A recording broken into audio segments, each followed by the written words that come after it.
Movie की शुरुआत Oregon नामक एक पहाड़ी जगह से होती है, जिस पहाड़ी पर ब्लेक नाम का एक लड़का अपने पिता के साथ रहता था।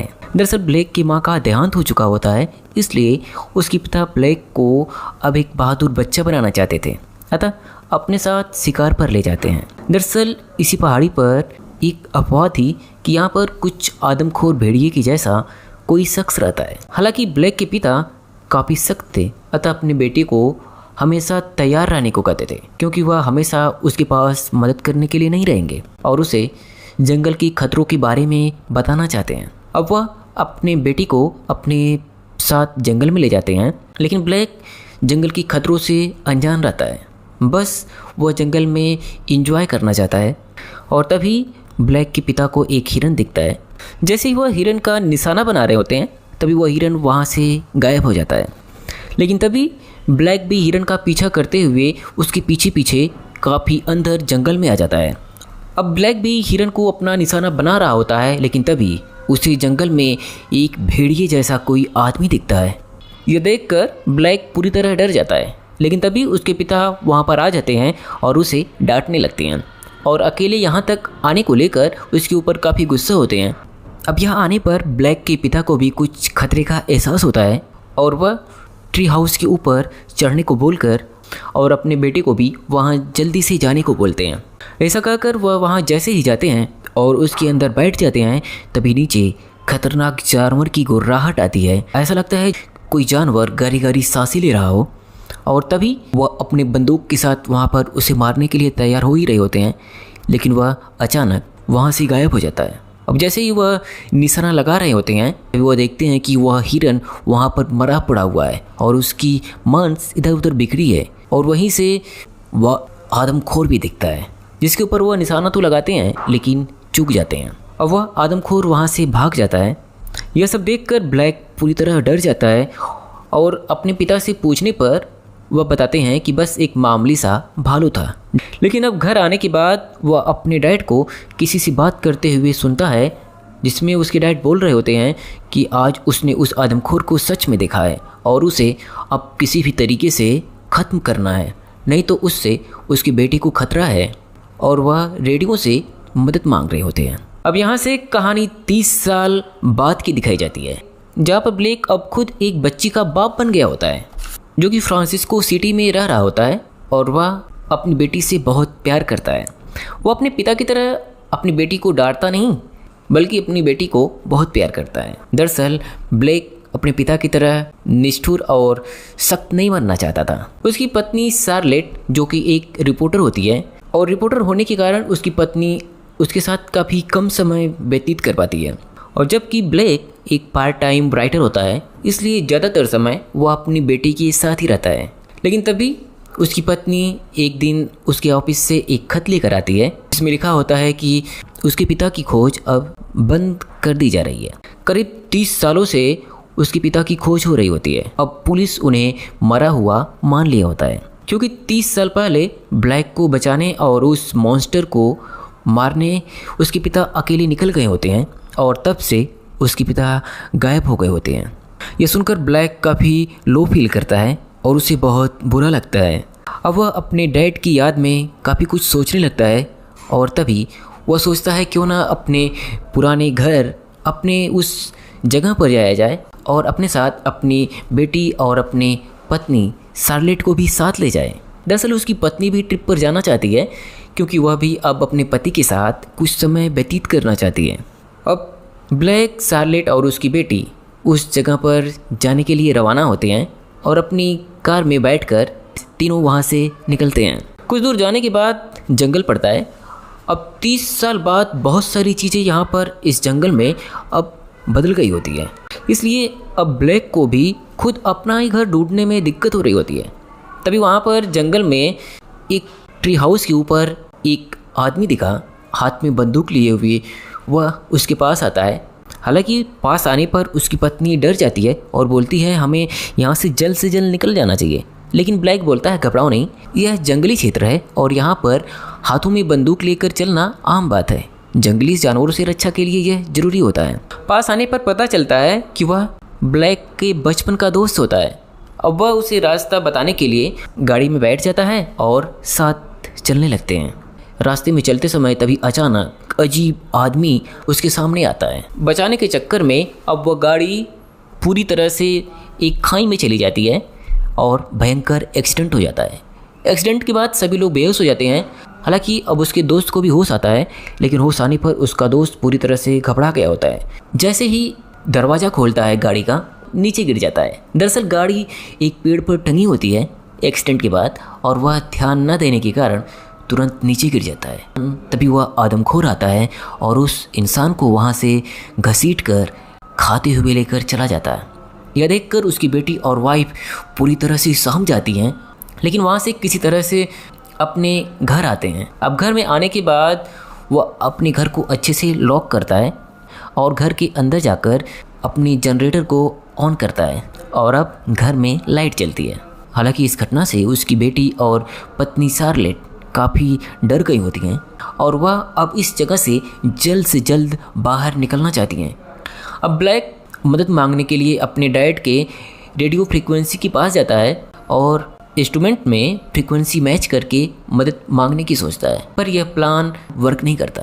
अतः अब पूरी रात वह अपनी बेटी के साथ वहीं पर बैठा रहता है, क्योंकि उसकी बेटी बहुत डरी होती है। लेकिन तभी अपनी बेटी को सुलाकर वह नीचे जाता है, जहाँ पर जाने के बाद उसका अचानक एक डांट टूटकर उसके हाथ में गिर जाता है और तभी उसकी वाइफ का ध्यान उसके हाथ पर जाता है, जहाँ से खून निकल रहा होता है। तब ब्लैक कहता है शायद खिड़की से कांच टूटने के कारण यह खून बह रहा होगा, लेकिन उसकी पत्नी कहती नहीं, कांच की कटने से निशान नहीं है, यह किसी जानवर की पंजे के निशान है। दरअसल जब ब्लैक गाड़ी में होता है तभी वह जानवर उसके ऊपर चोट करता है, जिससे खिड़की टूटने के बाद उसकी नाखून से उसे चोट लग गई होती है।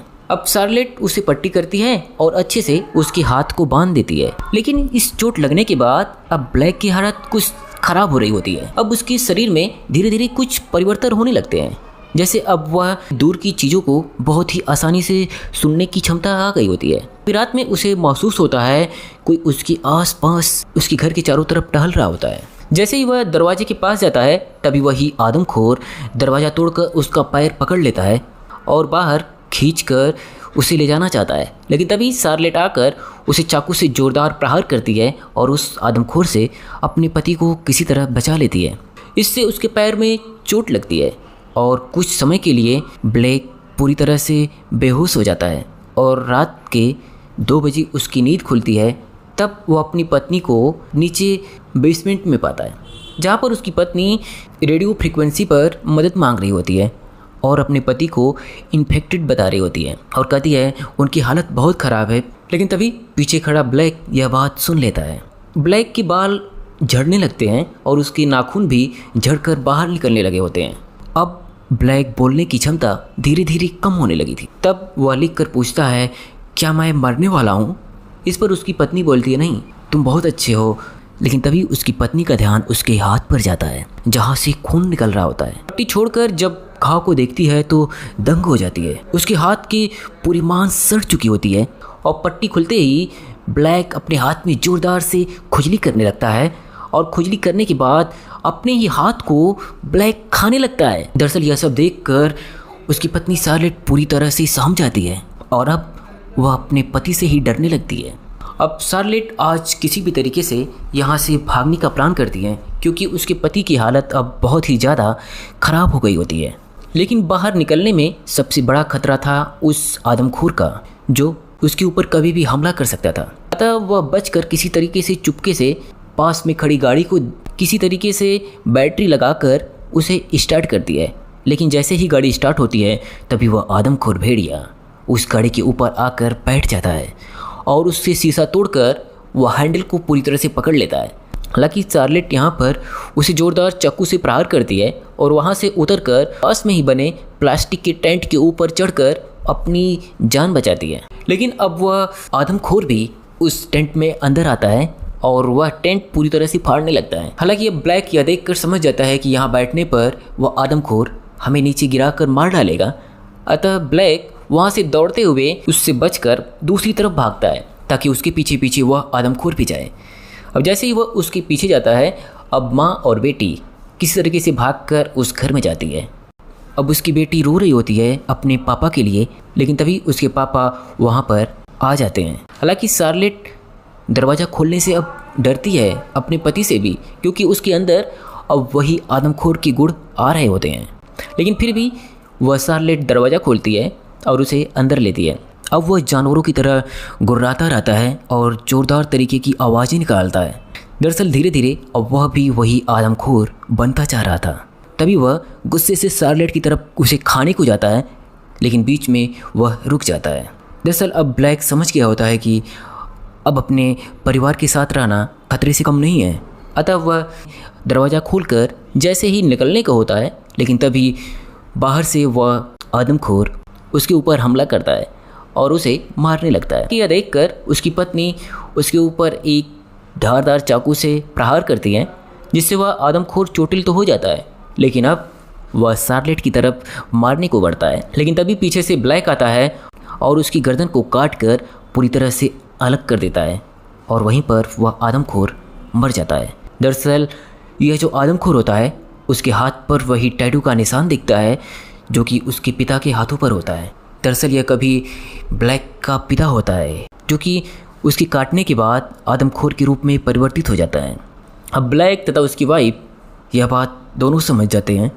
अब वहाँ से ब्लैक उस घर से बाहर निकल जाता है और आज की रात ही ब्लैक का पूरा शरीर पूरी तरह से आदमखोर के रूप में परिवर्तित हो जाता है और अब ब्लैक खुद ही उतना खतरनाक हो जाता है जितना कोई अन्य आदमखोर था अब उनके लिए। अब ब्लैक को रात के काले अंधेरे में ही दूर तक साफ और सटीक दिखता है।